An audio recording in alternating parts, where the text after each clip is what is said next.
Welcome, everybody, to another episode of the Hitting Zone podcast. That's where we bring up baseball topics. We talk about them, we crush them, because that's what happens when they enter the zone, the hitting zone. We smack them. That's what I do. You do something a little bit different over there, but before we move on, I want to give a shout out to our quick sponsors real quick in Game 7 Baseball, game7baseball.com. Earlier today, they had a recap show. They're in full swing in their fall. They still have some fall tournaments available, and I think they actually just announced a spring league for youth side.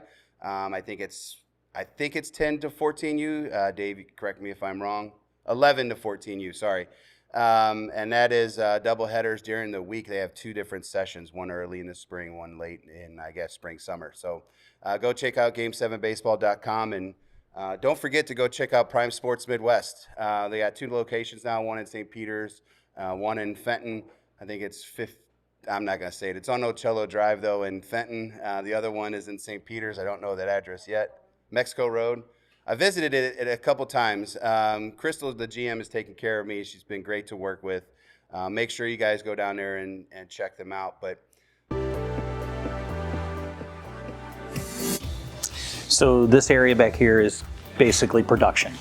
They do a lot of the artwork back here. They do the production. So any of that stuff that comes in off of, we'll say, our fanware stores, stuff that comes in off the team stores, a lot of the coaches wear, a lot of the last minute, hey, we got to have it in the next 10 minutes stuff. That's all comes back here. This area is where all the day-to-day stuff that comes in really goes through. The retail store is its own little entity. This is where the real work is done.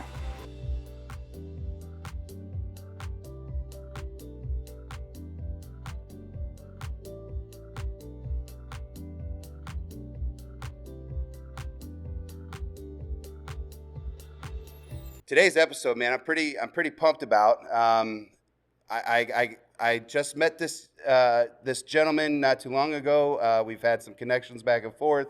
I started using his product, so obviously we've connected that way. And I'm not sure how to say your last name, so I'm going to go ahead and let you introduce yourself to our fans here in St. Louis. Yeah, you're not the first one to have some struggles with it, but my name is Jordan Oseguera. I'm the director of pitching with armcare.com. A little bit about myself is my background is I grew up out here in Salt Lake. That's where I'm currently located at. Played at Taylorsville High School under some good coaches over there. Went and played at Southern Idaho for a year, and then Vanguard University. From there, was able to play 3.5 years in all the minor leagues you don't want to play in, such as Tijuana and everywhere that comes along with it. Then I got into coaching in college baseball, where I was also mentoring under Tom House. And then from there, I coached for 6 seasons with the Angels. A variety of roles from assistant programs coordinator to pitching analyst to, affiliate coach, scouting, kind of did everything you possibly could.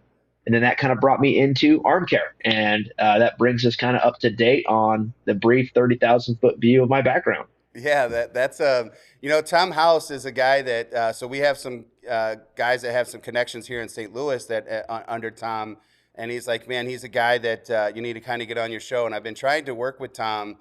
So if you can help me get Tom, because he's old school, right? He's back in the day when he taught guys like me, just hey, do it as I say kind of deal, without kind of all the data. And so I'm really interested in working with Tom, because that's a big time name. And I again, just having connections with guys like you and other guys, it's like that's a guy that keeps coming up. And I'm a baseball card collector. I'm not sure if you collect it or not, but I actually have a few Tom House. I actually have a guy to connect you with who owns a card shop. I don't know anything about baseball cards, but it's called The Card Farmers. He actually is a farmer in Iowa.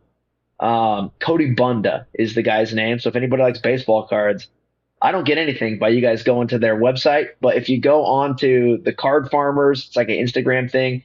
He has a full-on shop where it's like, if you want these weird, crazy customized cards, he knows how to get them. So check that out. Nice. That's actually really good for you. And yeah, it's interesting. Just small world. Yeah, I love collecting baseball cards. I know that this doesn't and and I like to hunt. And so he has both sides of this. As if he's a farmer, he's obviously got some animals that probably are on his ground. So I got to get a hold of this guy. That would be a fun show. And we've actually talked about doing a few cards on the show just because you're starting to see that baseball in general, like MLB.com.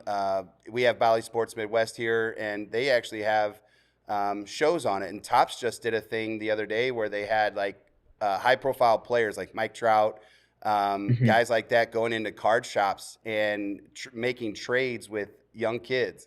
And so a kid might have a Mike Trout rookie card graded PSA 10, and he's trying to trade that for for some other a Jackson Churio or whatever. But anyways, I know you don't collect cards, so this may be not as exciting for you as it is for me. But I want to talk about your T-shirt. This thing that you have on there, I think this is one of the best marketing tools. I'm sure that's part of the process. But the Throw Fuzz, how did you guys come up with that? Because when I think fuzz, I'm thinking tennis balls. Because I grew up playing, in the backyard playing fuzzball, and so I've had some fuzz thrown at me pretty aggressively. But talk about the T-shirt just a little bit, because I love it. Yeah, so our original shirt was just like an arm with the big health logo on it. You can see that right there where it says arm care. People really like those. And then when we kind of just went more in depth on it, we still had that arm with the flex. And then it said Throw Fuzz right over the top and the bottom. And the reason we went with that was, the original genesis of arm care was, let's stop this injury, pandemic that's going on when it comes down to it. Because, gosh, I think it's like 52% or 54% of youth players specifically will have some type of arm pain and arm issue before they finish high school. I think those numbers are accurate. Go to our blog. We got more information on that. But it's over half the players are going to have something that shuts them down and stops them from playing or has them quit the game. So that was kind of the genesis of arm care, was how do we get these kids healthy? So through that, obviously the dynamometer, custom training, which all a dynamometer is a strength tester. So goes on the wrist. We find out where your strength is at. And the origination of this was based on those numbers. We're the same company as Crossover Symmetry. Most people don't realize that. And using the Crossover Symmetry bands, it's going to dial in your workout based on what you need as the pitcher. And then what we found was not only were we getting kids healthier, but they were starting to throw harder as well. So that's where Throw Fuzz came from. And it's just that kind of old common, pitcher slang of like, man, that guy's throwing fuzz. Or, man, you see that? I was throwing fuzz today. So we went with Throw Fuzz, and people love it, and we're going to stick with it. So it does make people angry that we have people throwing harder, though, because it makes everyone angry saying, well, are you a health company or a performance company? Well, we're both. Why can't we do both? Like, why can't we have our cake and eat it too? It's absurd to say we can only do one. So. Well, it's hand in hand, right? I mean, if you have a healthy arm, or a healthy body, healthy arm, you should be able to achieve goals, right? And so, I mean, if I have a kid that throws 75 with a little arm pain and we can clean that up, 78, 80 is not out of the realm if we can clean up some of those movements. And so I that's how I think about baseball in general. The IQ side of things, if I can build some IQ, naturally you would like to think long term. That helps us win games. It's byproducts, right? So the using devices like this, having hitting programs, having pitching programs, fielding programs, doing all these things should be a byproduct is the wins, which is a big topic right now because you see a lot of clubs that's all they do is chase wins. They're collections of talent, not long-term goals. And so it's like, man, just throw as hard as you can right now at 12 years old. It doesn't matter, what you do in the offseason, how you get healthy, whatever. Let's just win now, baby. And I understand that because I never played the game to lose. However, I felt like my mental side of it was what helped me win. And that's the same thing you're just saying is why can't we have both? Like, why do I have to be a health company when, no, I'm both. I'm performance, because that's what the crossover bands do. That helps increase your performance. It helps increase your health because you have, hip bands and, every kind of I, Y's, and T's. And I have both of your products in-house. I have the arm care sensor. I cannot say that name, so don't that's one I can't say either.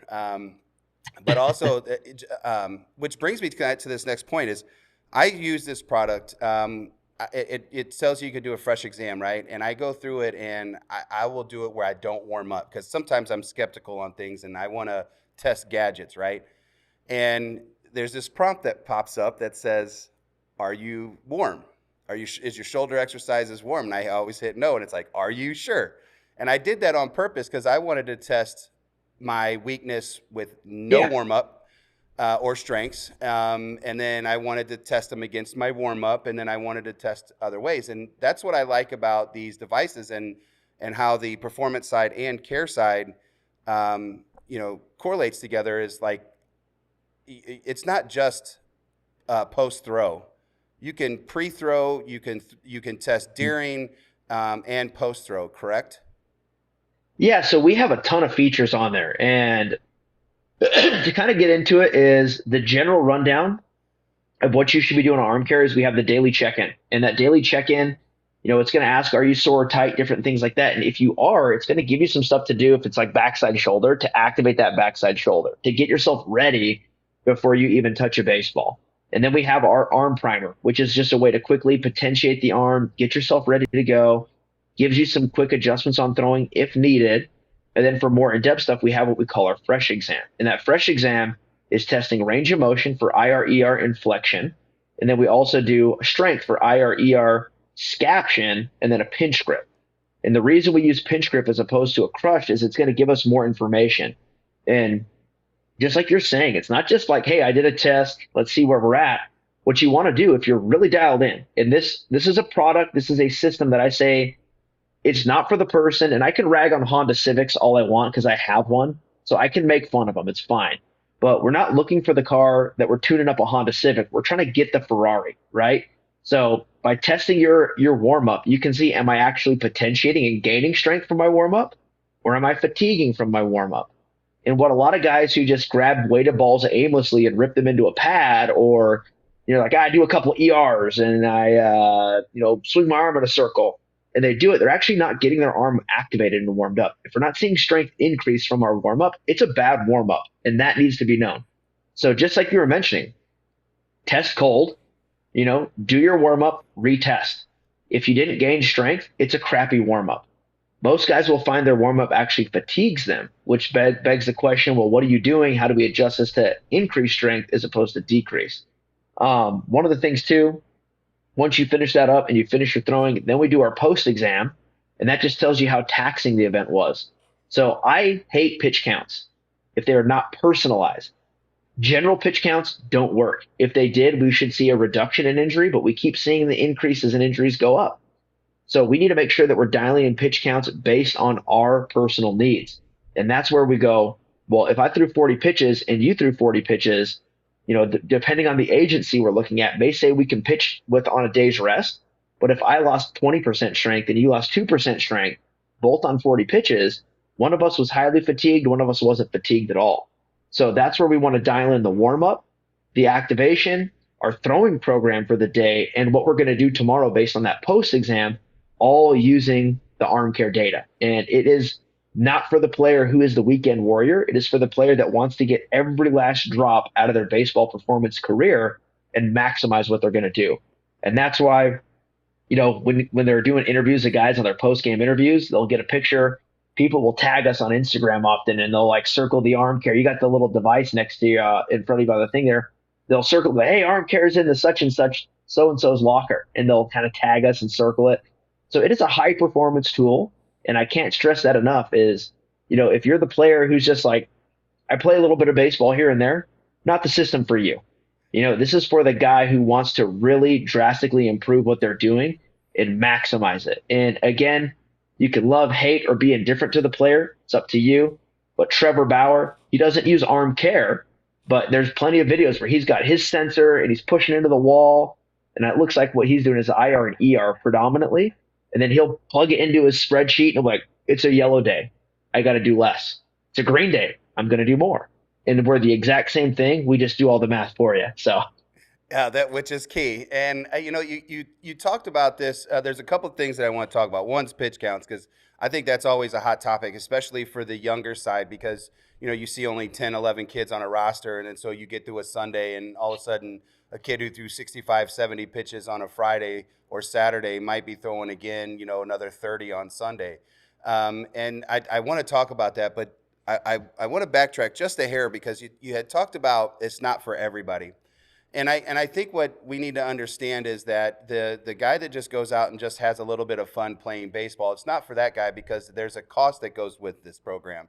And you have to be dedicated to doing this. And for me, it's the guy that goes outside and is playing catch every day, not necessarily throwing bullpens, but playing catch. And so how do you feel today? How do you feel, the day after your start, or whatever the case may be? How do you feel after, throwing a ball 120 feet? Things like that. Like, those are the guys that I think this works for. And like you said, and I agree to that.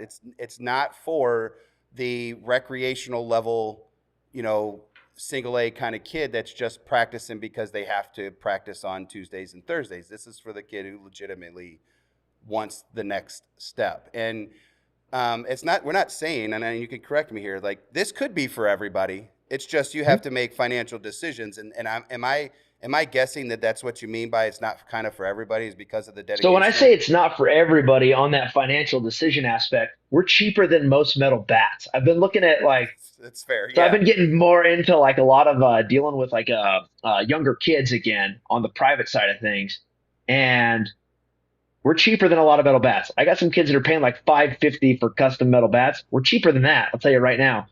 Currently, as it stands, I think we're like $399 for the sensor in the set of bands, right?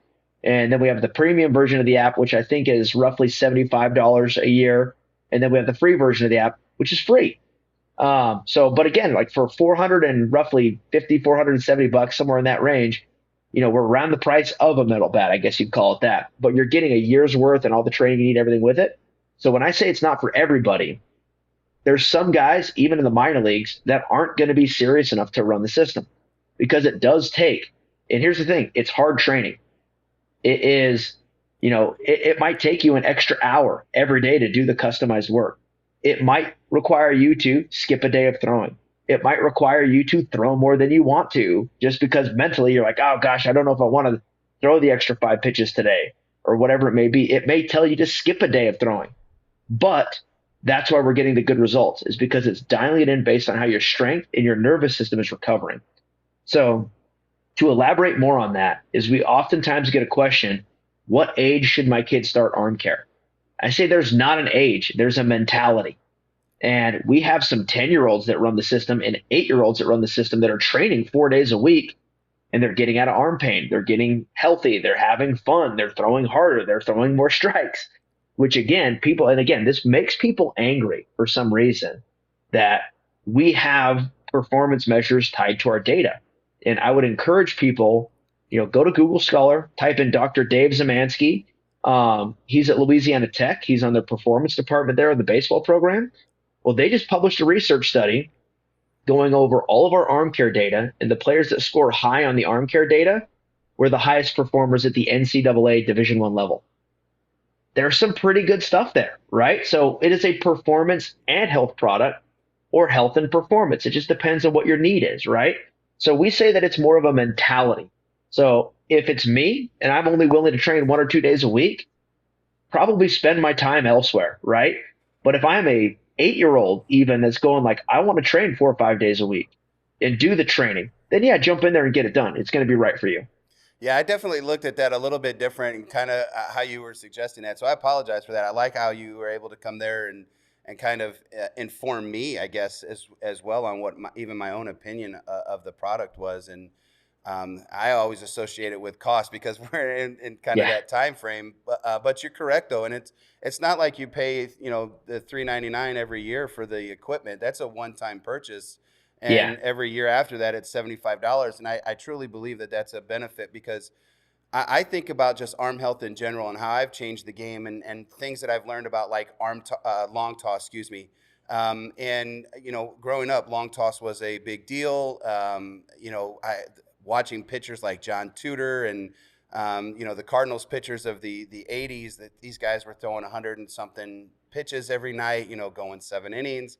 And you don't see this anymore. And, for me, I take it for granted because I loved seeing a guy go 9 innings. He might have 6 or 7 complete games in a year, and he might actually lose a couple of those games. It's very, very different. And so back to kind of the pitch count stuff. And you mentioned that it's not a general number. It is player specific, and I think I'm guilty of this as well, thinking a generic number. Our high schools here tell us that we have, like, our upperclassmen, juniors and seniors, can throw 105 pitches, and you shut it down. And so typically you send them out to get 105 pitches. I forget about kind of what is the stress like of those 105 pitches, and what is the last 2 innings like? Should he have thrown 80 pitches, and would he have been more healthy kind of in district play?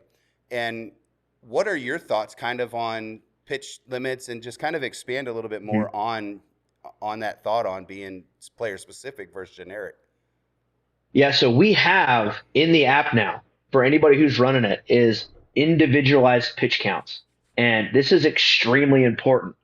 And I'm going to give some real world examples because it took us a while to dial this in, but it factors in your arm score, which is relative strength. It factors in your strength velocity ratio, which is how strong you are compared to your velocity, your shoulder balance, front side, backside strength, how well your arm recovers. So every time you take a fresh exam, are you gaining strength, losing strength? That's going to add or subtract pitches to what you can do on the day. And it also takes in your post exam. So how well you're actually bouncing back or handling the volume. So, if I threw a 35 pitch bullpen and I didn't really lose any strength, that's actually going to add on pitch count to me. If I lost a ton of strength, it's going to remove pitch count from me. So based on that, we have some guys in the app that are recommended to throw at least 140 pitches in a game. It sounds absurd. And now we're going to get into our real world example. University of Connecticut, UConn, the Huskies. They had in the regional on Friday. And again, this makes everybody angry. When I say everybody, there's a few specific people that will probably listen to this and then leave something in the comments about how people should be fired, which is great. Good for it. But they had their Friday night starter throw 124 pitches. Oh my gosh. This is terrible, right? But he's been built up. His strength numbers are fantastic. He's handling volume. He does his post exam. He loses 3% strength. That's not a big deal at all. Our numbers are showing if you're losing over 10% strength in an outing, now we're flagging you as a concern, and that's going to reduce your pitch totals on the next one. So they actually tested this guy out again on Sunday in the regional. He was not only back to full strength, he set a PR on strength. They used him to close the game to pitch him into the supers. So that's a way to use the actual data, is you're using the recovered arm, because they had tested a reliever who threw 11 pitches. He was not recovered. So the guy who threw 124 pitches was a lower likelihood of injury than the guy who threw 11. And the reason for that is fatigue is a 36 times higher likelihood of injury on that day. So if the guy who threw 124 is not fatigued, in the context of this, again, postseason, I'm not talking about, travel ball, the Steamboat Springs World Series, something that doesn't matter. I'm talking about the NCAA regionals in baseball, right? These wins matter. So in that context, use the guy. For the starting pitchers, what I've seen, and I'm going into my 4th year coaching at the high school level here in Salt Lake now after being out of pro ball, I've seen guys that throw. Our max is 110. I've gotten guys to 108, and they lose like 4 or 5% strength. They underthrew. They're not throwing enough. I've seen guys throw 40 pitches, and they're highly fatigued. But I dial my pitch counts in based on, number one, all the information we have for that. And now that this is the first year we're going to have that rolled out completely, I'm going to be able to dial in my pitch counts more, and I'll be able to be a lot more safe with my guys. Now, I've had 0 injuries, but with that, I've also really managed how they're recovering, how they're bouncing back, and I was individualizing the pitch counts. But now we're taking all that information and making it public for everybody that has access to the app, whether it's a free version or the paid version of the app. Now, obviously, the paid version is going to use that post exam and get you more information on that individualized pitch count. But hopefully that answers your question. I know I rambled a little bit with some examples, but we need to be individualized with how we're doing that and understanding how the arm responds because every day is different.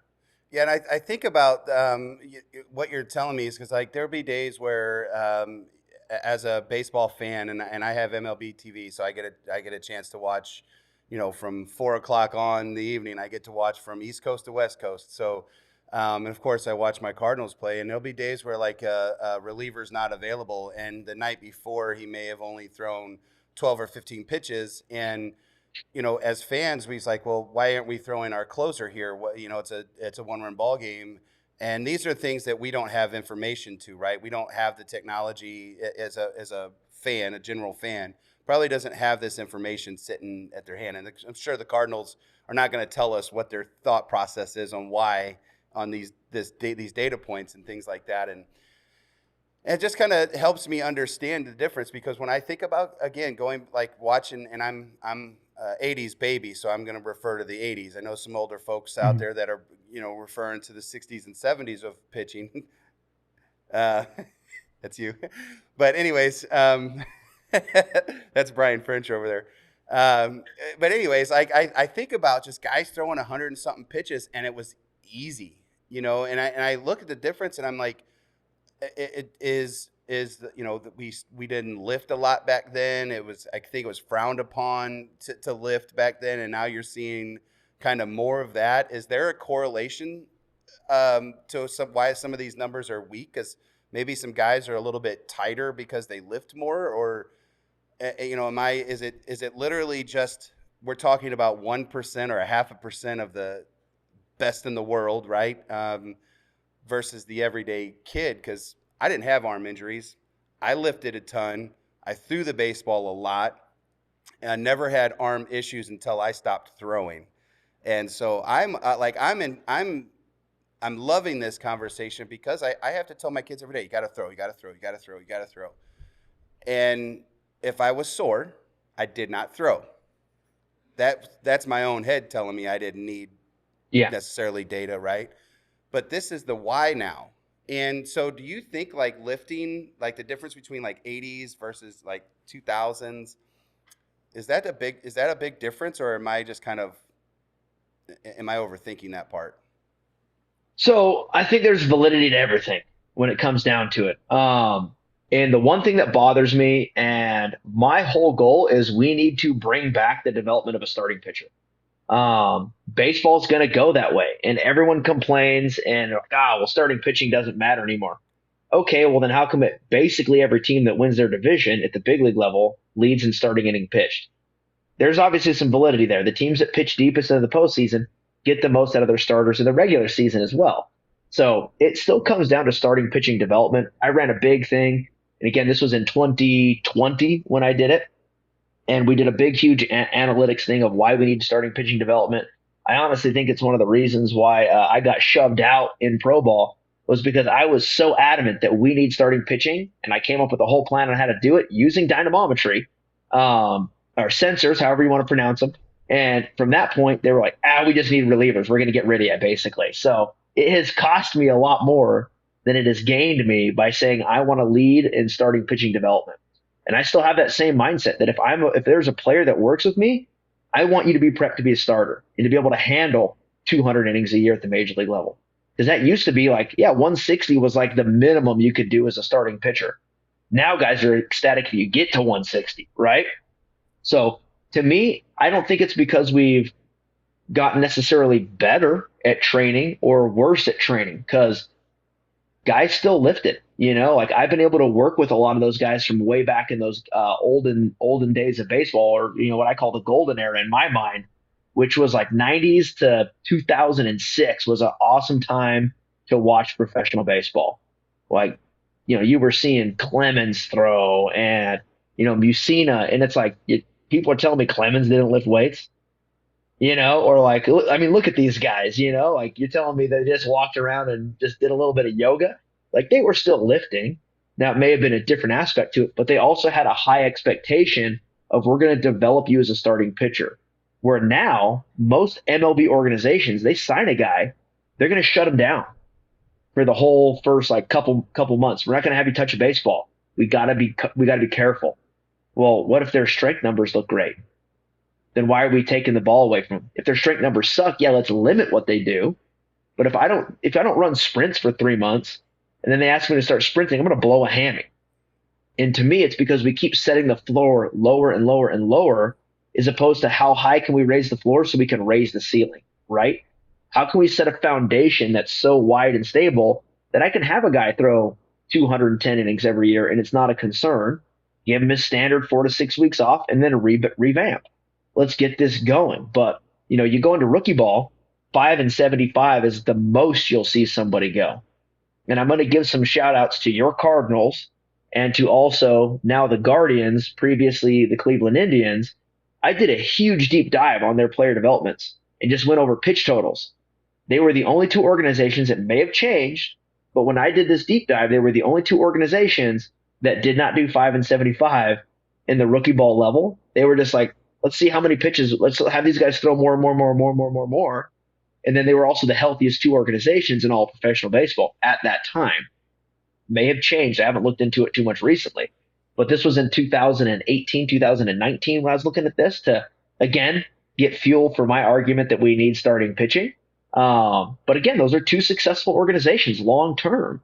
Yeah, they're going to have some bad years here and there, but they're going to be good every single year when it comes down to it. They're going to be in the hunt because they develop starting pitching. So people should be looking at them and stealing everything that they're doing in terms of building out those guys. I have talked to some of those organizations on Armcare. I won't say which ones, but there is some of them that use it to a certain extent. But when you're looking at that, if you keep limiting the amount of pitch totals that guys do, and then they get to the big leagues, and then you ask them to throw 110 pitches, it's the first guy who ran a marathon died, right? Because he wasn't prepped to run a marathon. Now there's people that run marathons every week.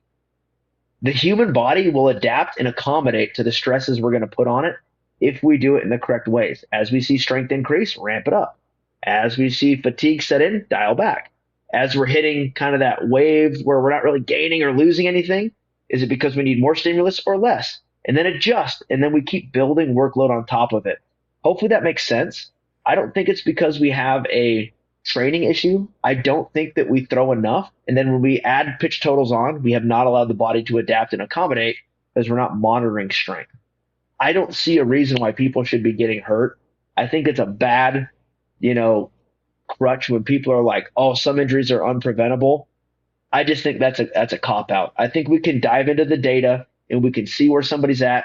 We can solve issues. And this is another tangent I'm going to go on, and stop me whenever you need me to. But we've had a few instances where guys have had tears, 75, 80% tears. And the doctor's like, we can do surgery. I would kind of wait until it tears even more.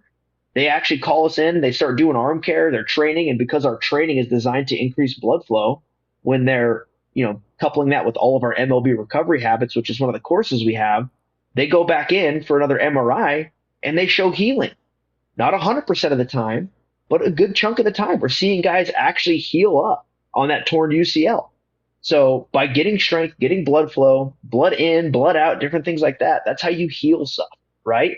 And this is a very hard thing to get blood to.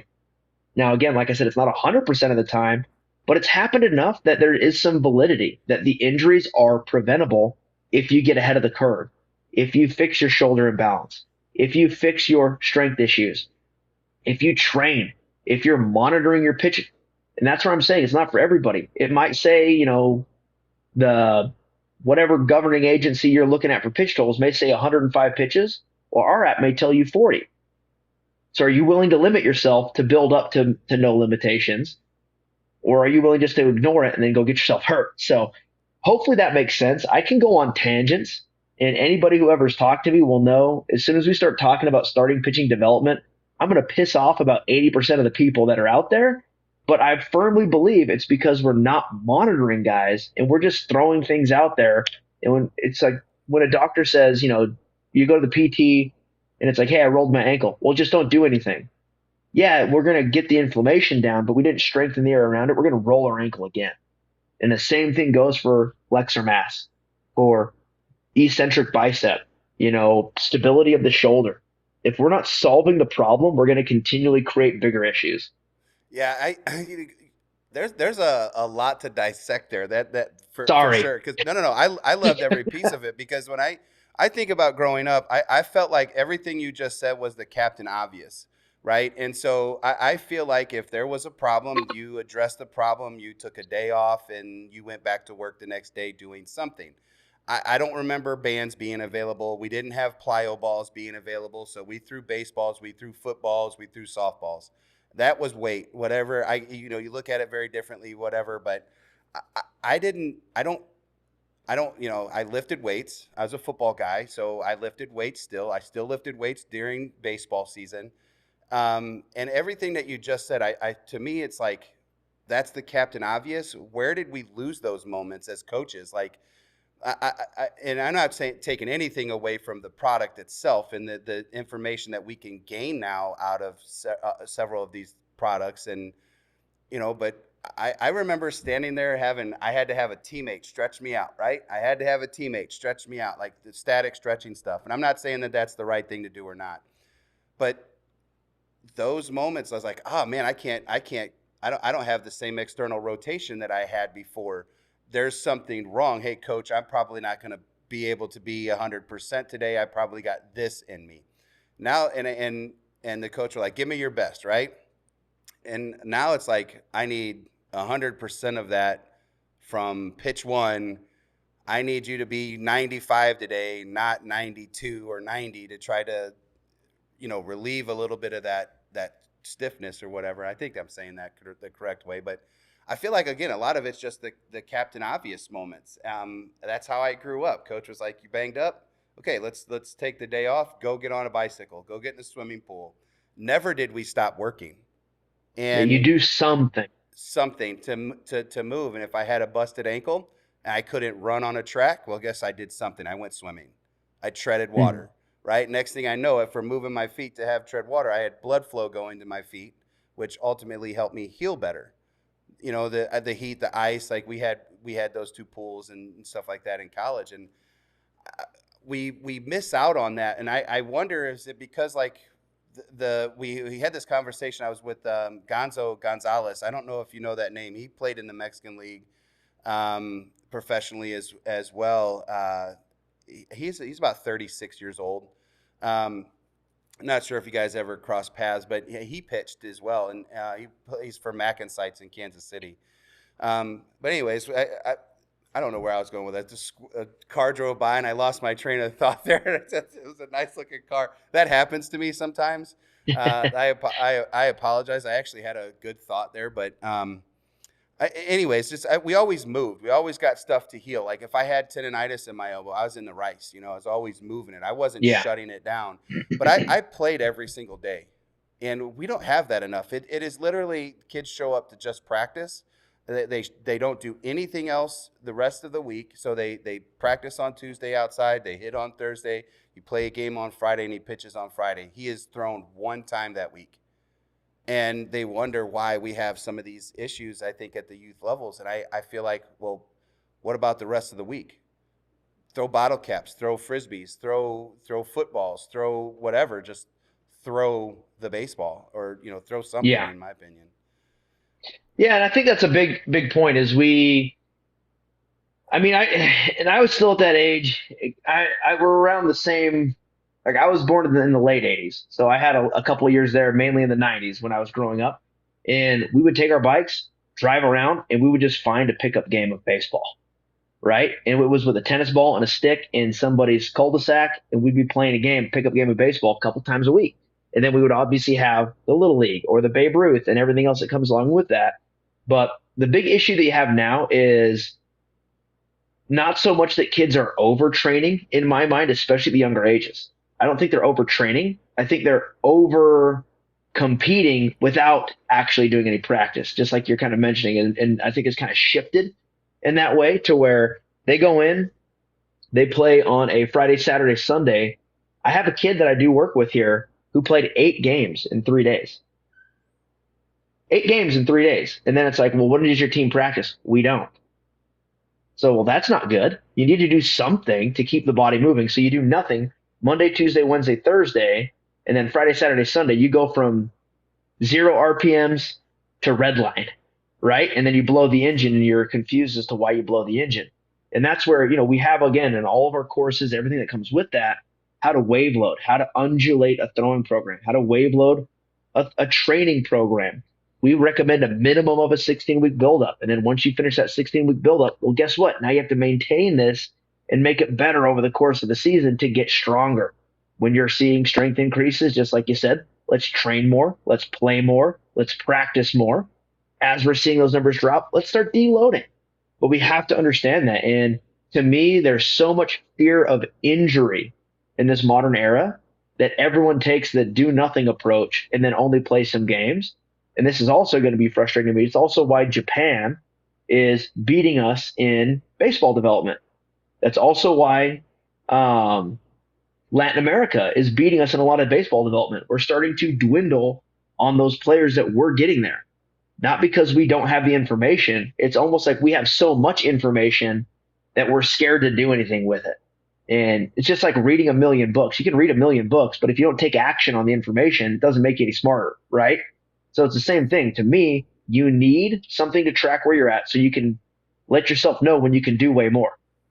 If you're using the system right and you're doing the training, you're following the throwing, you should have no limitations.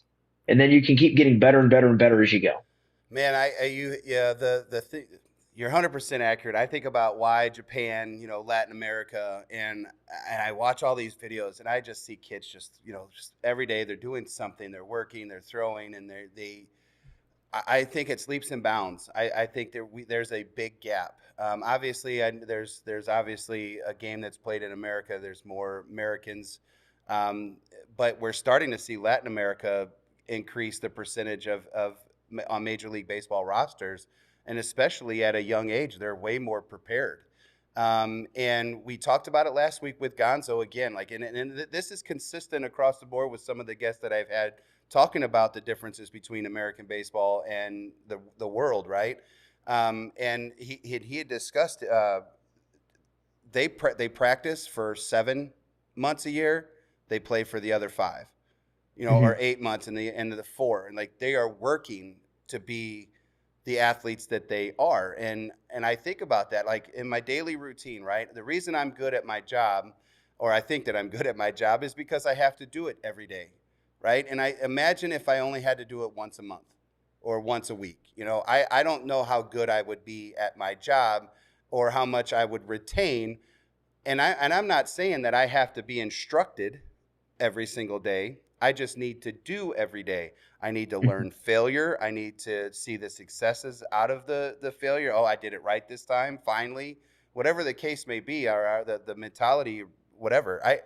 I just, it's crazy to me that we just don't do enough. And I haven't had the technology. I do now, so I get to do a lot of my business from my phone. I can do it from wherever I'm at. That's pretty cool for me. I'm available to my coaching staff. I'm available to my players. I'm available to my parents. I love that piece of it. But I do have to turn my phone off because I do need to disconnect from the world, and I need to go have fun. My fun is different now. I go fishing. I go hunting. I watch a little bit of baseball. I try to go to a hockey game. I go out to dinner with my significant other. I disconnect, right? Because I have to. Because it's frustrating. Because I'm required as the director, as the lead trainer, that I have to produce something in your athlete to get better, right? But they only come to me twice a week. So they do no individual work. They do no individual care, the performance, the care side of it, right? They don't do none of that, but they expect the world. And this is the reason why I want to talk about these things, is because you're telling me right now that we need to do something daily. Or if it tells you to shut it down, right? And that's exactly how I grew up playing ball. That's exactly how Kobe Bryant got better at shooting basketballs and becoming one of the best after he got cut from his 9th grade or 8th grade team or whatever it was. 11 years old. Was he 11? What? Whatever. He was over there saying, no, hard work didn't, it's just, that's the thing though. Again, the best in the world, Michael Jordan getting cut from high school basketball and coming back and just working their tails off. We have to do better as coaches to encourage these young people to play catch or, take ground balls, and it does not have to be structured, right? It could be just for fun. You could throw a ball off of a wall. There's a reason why they call them pitchbacks. They have the Yep. little trampolines that you can throw a ball off of. You work on your pop fly, ground ball, play catch with it. If your parent can't play catch, go call your neighbor up. We live in cul-de-sacs or neighborhoods that have 10,000 homes in it. There's got to be a kid your age there. If not, go challenge the high school kids if Mhm. you're a middle school kid and find a way to get better. And there's no more competition anymore. There's no more desires to compete because I think, like you said, we're all afraid of it here because we're afraid that we're going to be lesser than somebody else on the block. And I think it goes with the same thing with practice. I don't think anybody in Latin America cares about being lesser than the guy next to them. I think they look at each other and go, how can I be better than you? Even Mhm. though they're 10 steps behind and they're trying to gain, and this guy doesn't want it to happen. And so everybody just progresses and gets better. We don't have that here. At Yeah, when least I when with I was in coaching in college baseball, we went to the Dominican to play like our spring training, and we'd be driving on the freeway, and legitimately there is like on the side of the freeway people pulling off playing catch in the DR, and there's like you pull up to like a sugarcane village, and they're playing stickball, they're playing baseball like with like anything they can find. They're playing baseball everywhere. They're stopping traffic in the middle of intersections because they have like the bottle cap game going on.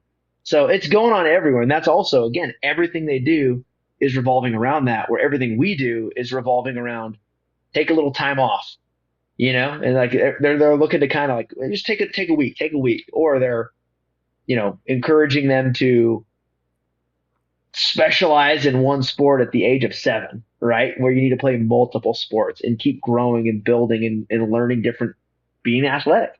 And you said you played football. I don't know if you played any other sports, but I played other sports growing up. And it's important to be athletic and learn those different movements and do different things as opposed to just being like, oh man, my kid's going to specialize at 7 years old, which I don't think is wrong. The kid wants to only play baseball. Like, shoot, there may be some kids that only like basketball. Let them play basketball. Why force them to do something that they're going to be miserable with? Um, but it's still one of those things like you can still be athletic and do different movements while specializing in a sport.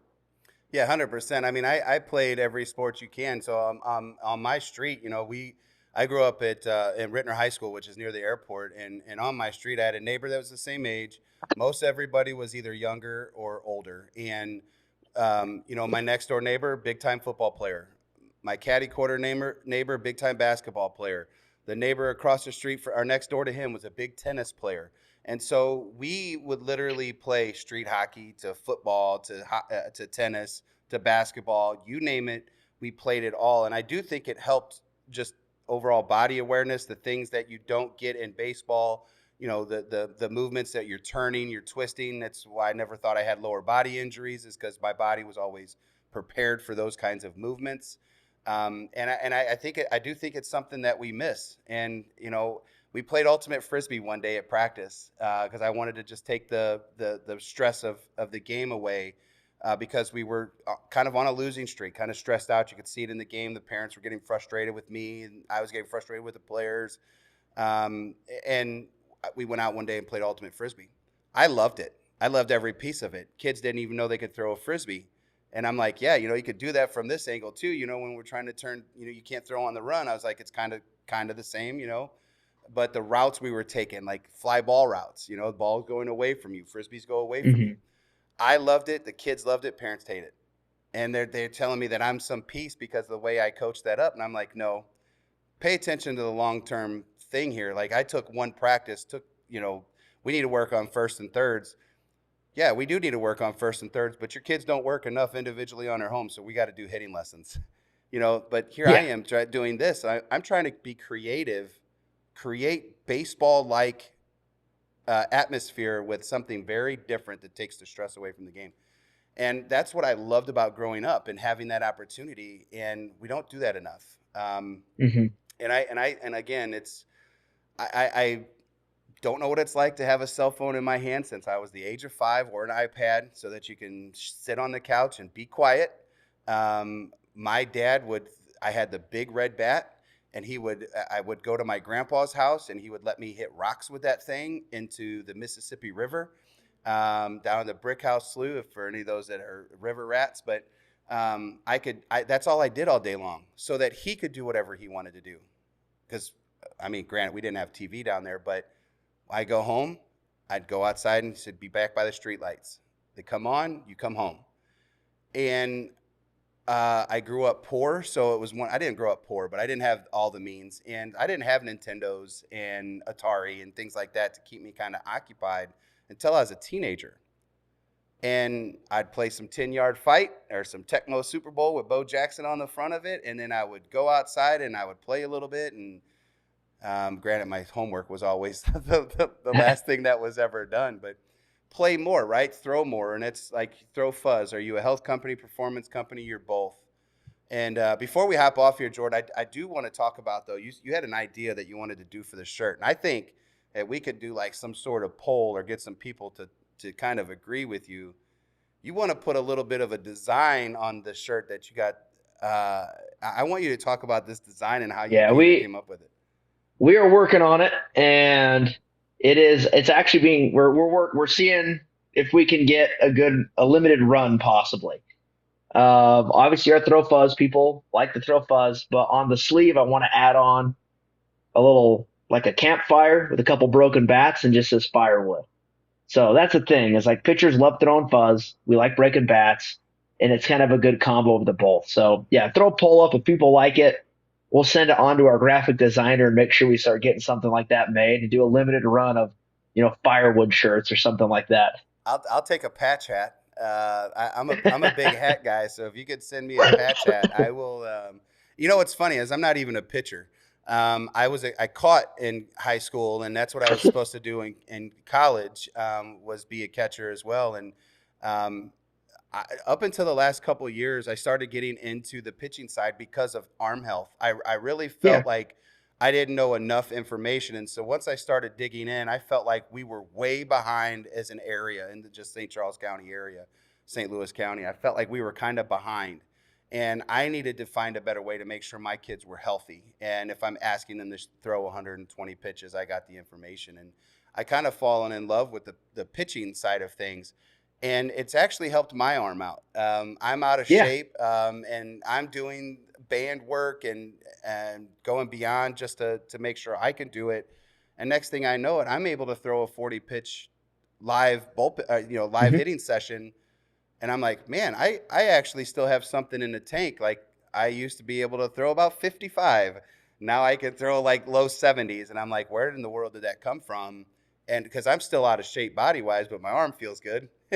Yeah. I can't swing a bat anymore, but I can throw a baseball. And so all of these things and this information I think is great. Sometimes I do think it's a hindrance to our advancements. But I think if you take the information the right way, it can be very beneficial.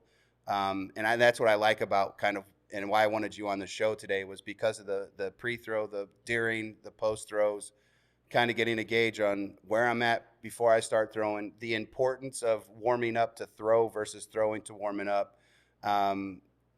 Those things I think are we don't do enough of that right now. We get a baseball, we do a couple dynamic warm-ups, and we try to start throwing it as far as we can to get our arm loose, and it's going the wrong way. And this is just proof that I understand what I'm talking about, or coaches understand what they're talking about. And it gives us a little bit of validity in our statements that we make towards these young people. So Jordan, I want to have you on again because we talked a lot about the arm care side of things.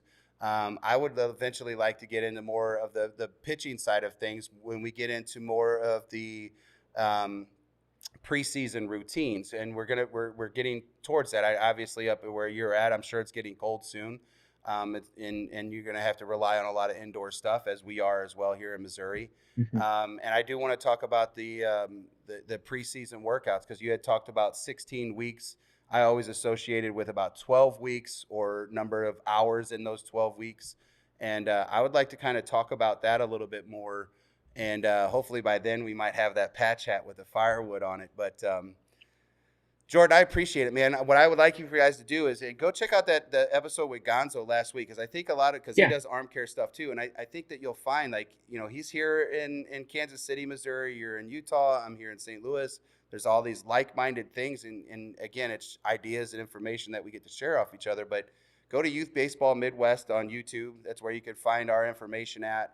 And there's a subscribe button. I need you to hit it. There's a dinger that you'll get that every time that we populate a new show, you'll get those notifications. And of course, the comments, we need those comments, one, to better our shows, right, to get more information, get more details. But go check it out, because that's where we'll post this. It'll be on at 3:00 today. It'll go live on, that's not live is the right word, but it's a recorded show that'll be posted at 3:00. What is it? Premiere at 3:00. Man, this is good information, because I love every piece. So thank you, Jordan. How can our folks go find you or your business? Yeah, so just go to armcare.com. That's going to be the easiest way. You can email me, jordan@armcare.com. Yeah, we're pretty accessible. Just shoot me an email. Go to our website. Our obviously on Instagram, Twitter. We have a YouTube, which we don't do a whole. I say we don't do a whole lot on YouTube. We don't promote our YouTube, but we have over, I think, 133 hours of educational content just on our YouTube alone. So go check that out. We have a ton of people who've been on our podcast. Big names like Scott Emerson, big league pitching coach with the A's, Dave Zemansky, who I mentioned earlier. But yeah, just go type us in. You'll find us. Yeah, appreciate that, man. Jordan, thank you for taking a little bit of time out of your day. It's I think you're 2 hours behind us, right? So it's Mountain Time. I'm in Mountain Time. Okay, so it's just 1 hour. But yeah. I appreciate you hopping on the show with us, and thank you. And I'm looking forward to that T-shirt, man. I got some arm care stuff. I don't think I fit into your Throw Fuzz T-shirts. I think all you had was XLs. I need you to make a few extra big ones for me. But I want that firewood, man. That one's such a cool idea, and I'll wear it. I promise I'll wear it. I love hats. But we'll run it up and make sure we get something made. Yeah, Card Farmers, you said? Card Farmers in Iowa. Yep, go check them out. I appreciate it, man. Thanks, Jordan. If you like cards, I don't know anything about baseball cards, so. Well, we got a lot of fans that like baseball cards, and we had some events that we like to hand out baseball cards to kids and stuff like that. They, of course, have to answer some questions. We just don't hand stuff out. They have to have a little baseball knowledge to get some baseball cards. So I love that piece, man. I'm looking forward to advancing my time with you, and then and my growth as a coach. But I'm checking that out, man. Hopefully, awesome. The rest of them will. Jordan, have a good rest of your day, buddy. We'll see you. Thank you.